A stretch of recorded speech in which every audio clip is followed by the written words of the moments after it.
Chapter 24. My Poor Old Friend. One day while our cab and many others were waiting outside of one of the parks where a band was playing, a shabby old cab drove up. The horse was an old, worn-out chestnut mare whose bones showed through her coat. There was a hopeless look in her dull eyes, and I felt sorry for her.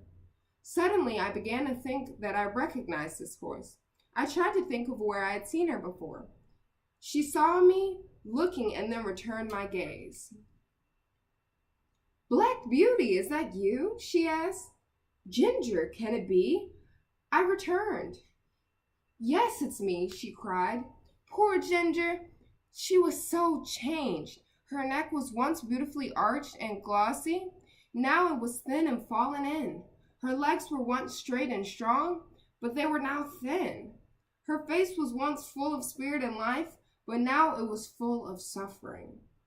She was worn out from work, and I could tell that she was having a hard time breathing." Our drivers were standing close, so I made a few steps in her direction. I asked her how life had been since we last saw each other at Earlshall. So she told me her tale. Ridden a very hard as taunting horse, she had become tired and short of breath. The master put her in the meadow and gave her 12 months to recover. When she was well, he sold her. Her health held up for a while, but after a long gallop, one day, the old strain returned.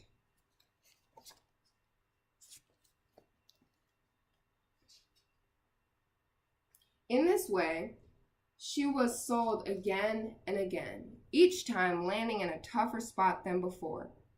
"And so at last," she said, "I was bought by a man who owns a number of cabs and horses.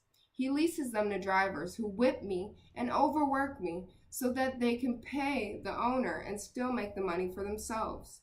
I never get one day of rest." "You used to stand up for yourself," I said. "Do you not still kick and bite when you are treated badly?" "It's no use," she said. "I'm worn down and they are stronger than I am. If people are uncaring and cruel, there's little that animals can do to defend themselves. I wish the end would come for me. I am tired and suffering." It made me sad to hear her talk this way. I put my nose up to hers, but I could say nothing to comfort her. "Black Beauty," she said, "you are the only friend I ever had." Just then, her driver took on a passenger. He pulled the reins, and Ginger had no choice but to leave. I watched her go and felt very sad, knowing her life was hard and that we would probably never see each other again.